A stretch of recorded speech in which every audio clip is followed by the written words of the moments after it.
आदर्श। तो सभी बच्चे से बहुत ध्यान से सुनेंगे और समझेंगे। आदर्श मतलब आइडियल, मेरे जीवन का आदर्श। जीवन में मुझे अनेक व्यक्तियों के संपर्क में आने का अवसर मिला है। इनमें से मैं कई व्यक्तियों से प्रभावित भी हुआ हूँ। मैंने अपने हिंदी अध्यापक श्री रमाकांत शर्मा को अपना आदर्श व्यक्ति माना है। जिसने बोला है कि इस व्यक्ति ने अपने हिंदी के टीचर को, जिनका नाम रमाकांत शर्मा है, उनको अपना आइडियल माना है, अपना आदर्श व्यक्ति माना है। मैं स्वयं को उनके अनुरूप ढालने का हर संभव प्रयास करता हूँ। यदि मेरे व्यक्तित्व मतलब पर्सनैलिटी में उनके गुणों का अंश भी आ जाए तो मेरा जीवन धन्य हो जाएगा। अगर उनकी पर्सनैलिटी का कोई भी गुण मेरे में आ जाए तो मेरा जीवन धन्य हो जाएगा। अब मैं अपने आदर्श व्यक्ति का संक्षिप्त परिचय दे दूं। ध्यान से सुनेंगे आप लोग। मेरे आदर्श श्री रमाकांत जी उच्च शिक्षित व्यक्ति हैं। वो क्या है? एक एजुकेटेड, एक पढ़े लिखे इंसान हैं। उन्होंने हिंदी संस्कृति साहित्य में MA की परीक्षा प्रथम श्रेणी में उत्तीर्ण की है। उनकी यहाँ पर एजुकेशन के बारे में बताया गया है कि MA की परीक्षा में वो प्रथम श्रेणी में रहे। इसके पश्चात शिक्षा प्रशिक्षण के लिए B.Ed की प्रशिक्षण उत्तीर्ण की है।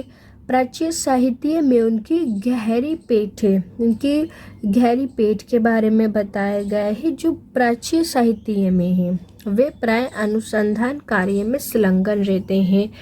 वो ज़्यादातर कौन से कार्य में लगे रहते हैं? अनुसंधान। उनकी आयु लगभग 35 वर्ष है। वे सादा जीवन, उच्च विचार में विश्वास रखते हैं। उनका रहन सहन अध्यापकीय गरिमा के अनुरूप है। वे अनुशासनीय प्रिय व्यक्ति हैं। अनुशासन प्रिय मतलब डिसिप्लिन में रहने वाले व्यक्ति हैं। मैं उनके व्यक्तित्व के बाहरी और आंतरिक दोनों पक्ष से प्रभावित हूँ। इसने क्या बोला है? उनके पक्ष के बारे में बताया गया है, बाहरी और आंतरिक। बाहरी पक्ष तो आकर्षक है ही, जो उनकी बाहर की पर्सनैलिटी है। साथ ही आंतरिक पक्ष भी प्रभावी है, जो उनके अंदर की पर्सनैलिटी है। उनका स्वस्थाय एवं उज्ज्वल रंग तथा श्वेत वेशभूषा उनके बाहरी व्यक्तित्व को विशिष्ट छवि प्रदान करती है। इसने बोला है कि जो उनके बाहर की वेशभूषा है, एक बाहर की पर्सनैलिटी है, वो उन्हें एक अलग छवि देती है। वे हृदय से एक संवेदनशील प्राणी हैं। उनकी संवेदनशीलता मेरे साथ साथ अन्य सभी को प्रभावित करती है। उनमें जो एक सहानुभूति है वो मेरे साथ साथ दूसरों को भी बहुत प्रभावित करती है, अफेक्ट करती है। वे अपने विद्यार्थियों से पुत्रवत स्नेह करते हैं। स्नेह मतलब प्रेम। तथा उनके उज्जवल भविष्य के प्रति सदैव सचेत रहते हैं। उनके फ्यूचर को लेकर के हर वक्त वो चिंता में रहते हैं। उनके पढ़ाने की शैली इतनी आकर्षक है कि विद्यार्थियों को बांधे रखती है। ध्यान से सुनना है आप लोगों को। मैं उनके काव्य पाठ से बड़ा प्रभावित रहा हूँ कि वो जिस तरीके से बच्चों को पढ़ाते हैं।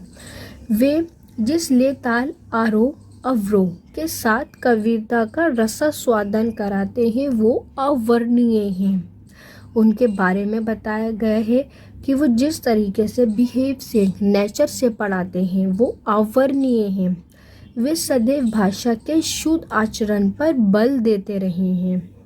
वे निर्धन विद्यार्थियों की आर्थिक सहायता भी करते हैं। किनकी? जो निर्धन विद्यार्थी हैं। मेरे जीवन पर मेरे हिंदी शिक्षक का गहरा प्रभाव पड़ा है।